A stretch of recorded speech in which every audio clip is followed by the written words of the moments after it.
Hello, and welcome to this special lecture on myths of inflation. Since about the 1980s, there has been very little inflation in the United States.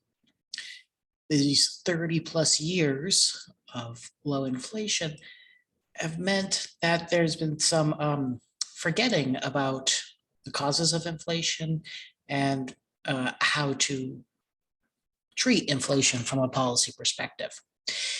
This video is meant to help use the tools of economics to consider inflation, the various policy proposals, and its causes, and to separate myth from reality. So without further ado, allow me to share my screen, and we will begin.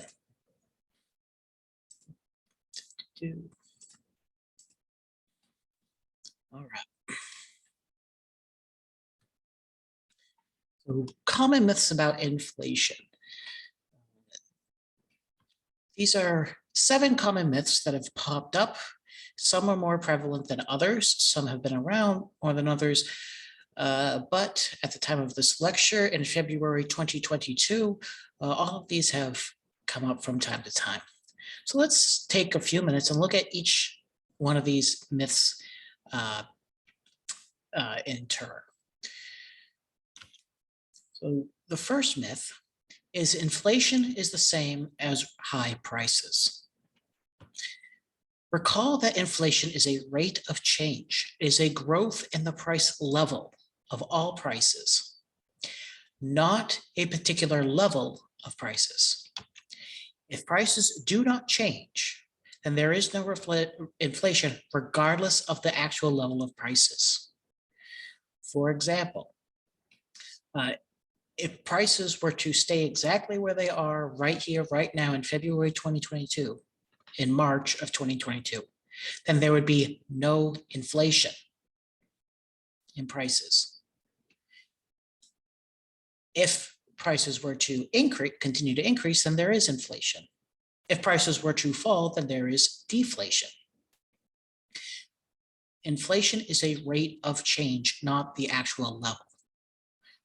Just because prices are relatively high compared to some previous period in the past does not mean that inflation is currently going on.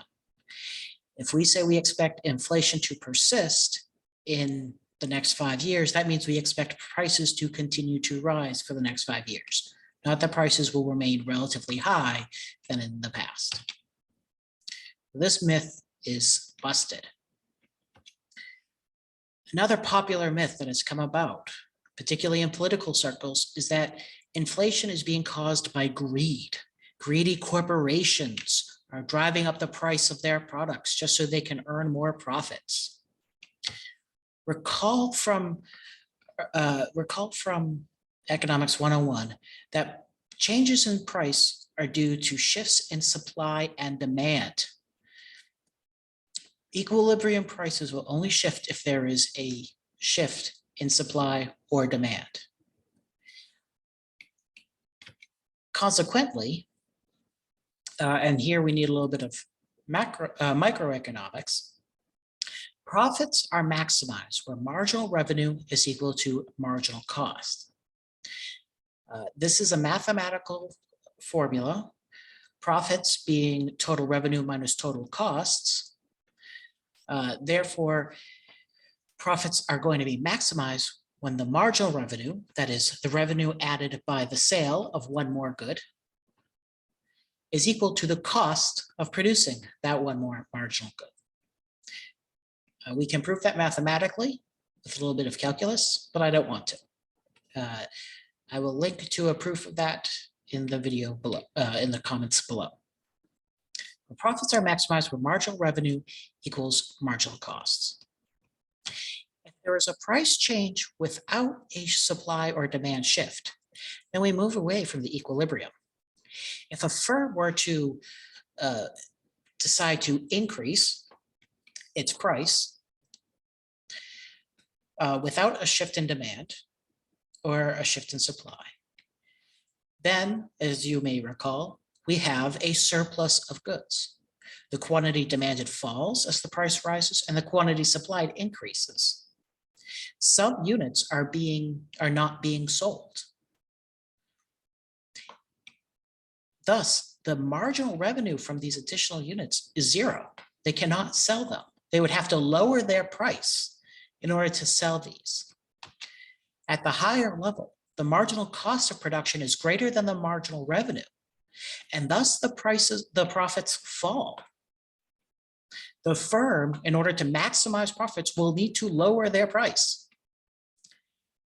So if the firm is greedy, if all they care about are profits, then the greed cannot explain inflation. Something else has to. Now, of course, there's another problem with this particular myth, and that is greed is a constant. Greed is a constant. If greed explains inflation, then we'll need to explain what happened in the year 2021 that suddenly caused all firms all around the world to become increasingly greedy at the exact same time. We need something to explain that variable, and we don't have that. We would also need to explain why between roughly 1983 and 2021, firms were less greedy than they are in 2021, or the years prior, in the 1970s, when we had very rapid inflation, even faster than inflation is now. Greed cannot explain the change in inflation. Greed is a constant, and to explain a change, you need another change. There's a third variation on this myth, that monopoly firms are dominating. Monopolies can charge a higher price compared to a perfectly competitive market, and therefore monopolies are colluding to raise their prices in order to pad their profits. This is possible, but it's not particularly likely. The reason why is if all firms are charging a price higher than the market would normally get, any given firm has the incentive to charge a slightly lower price and grab all the market, and therefore increase their profits. This would continue to happen until the price is bid back down to the equilibrium level. In order for the theory that monopolies are causing inflation in order to pad their profits, we would need to have some sort of theory as to why every single firm in the entire world is colluding at this exact same time, and there's some sort of mechanism to prevent anybody from cheating. Again, such a conspiracy is possible, but it's not particularly likely. We would need way more information. Greed does not cause inflation. We have a good theory that explains it. Another myth that has come up multiple times, especially recently, is that price ceilings can solve inflation. Recall again the effect of price ceilings. Price ceilings cause shortages. The quantity demanded is greater than the quantity supplied. Thus, while the monetary price paid for goods and services may fall, the costs are replaced with non-monetary costs. Famously in the 1970s, waiting in line for gasoline. Recall just in 2020, when price controls were put on toilet paper and other goods, there were none available and we had to wait. We had to do with either without entirely or get more and more careful about how we use them. So there are non-monetary costs that end up getting paid. The measurement of inflation of prices would look like price ceilings might solve inflation, but the actual costs paid to the consumer would increase, even more so than even more so than from the higher prices. By analogy, think of a thermometer. The thermometer tells me the temperature outside, and earlier this week it was below zero. Well, I don't like it being that cold. I like the cold. I don't like it that cold. So let's say to fix that problem, I break the thermometer. That's similar to price controls. Price ceilings break the signal that prices send to the market, but it's actually worse. When I break the thermometer, it doesn't change how cold it is outside. Price controls make things worse by creating shortages and actually driving the real costs that people have to pay up higher.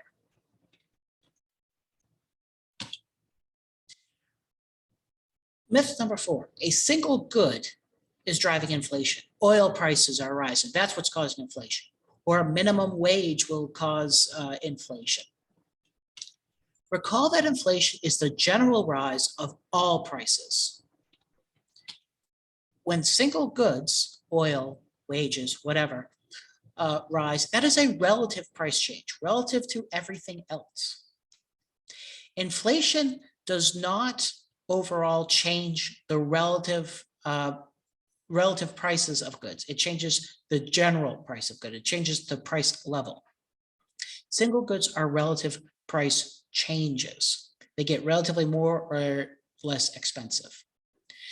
Now, that's not to say, of course, that there won't be an effect.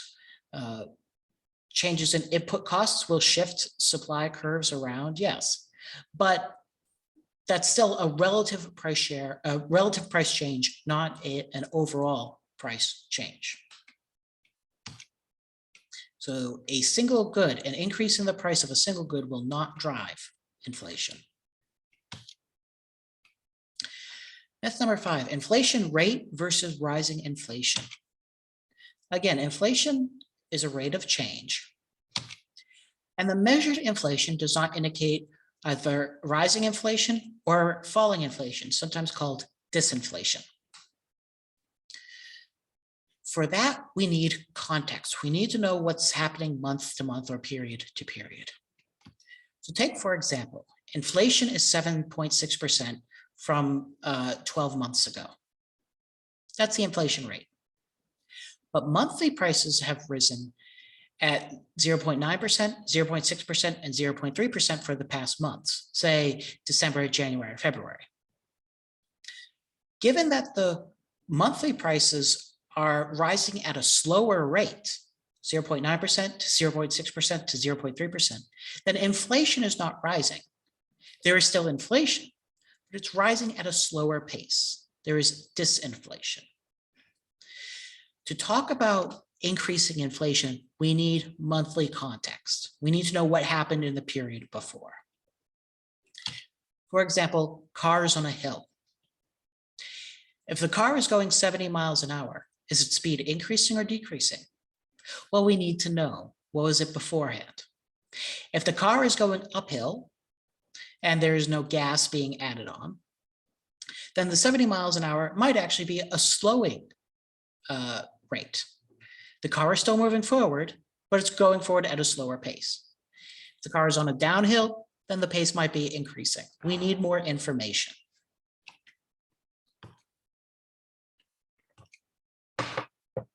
Myth number 6, inflation is inherently good or bad. Recall that inflation is a scientific phenomenon. It is something that we are observing out in the world, rising prices. These sort of natural events are neither inherently good nor bad. They just are. Fire is not inherently good or bad, it just is. Water is not inherently good or bad, it just is. Whether something is good or bad will depend on the context and the group we're looking at. For example, the Titanic's sinking was really bad for the people on board, but the lobsters in the kitchen probably thought that it was a miracle from God himself. Inflation is going to be good or bad depending on the group.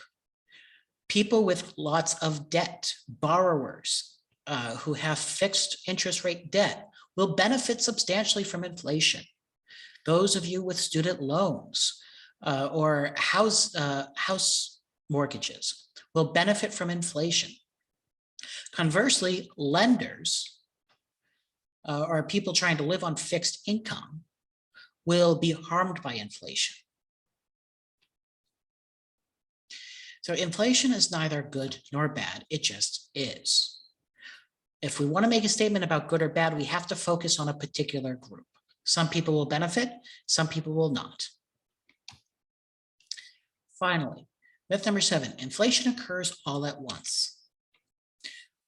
Recall that time exists. What this means is that inflation can hit different sectors at different times for a number of different reasons. We call these Cantillon effects, after the French economist Richard Cantillon. The timing of these effects, how they affect different things, all these will matter. So it's possible that you do see inflation in some sectors before they show up in other places. What this means is inflation causes both a signal and a noise. We have relative price changes occurring at the same time that there's a general price change. That makes any sort of economic planning very, very difficult when inflation is going on. And that's one of the major problems that textbooks talk about when it comes to inflation. It's very hard to plan because it's difficult to tell what's a relative price change, which is a signal, and a general price change, which is the noise. So inflation does not have to occur all at once. It often occurs spread out over a period of time. So with that, this lecture comes to a conclusion. If there are any other questions, please feel free to email me. My email is in the comments below, and I'd be happy to follow up with any questions.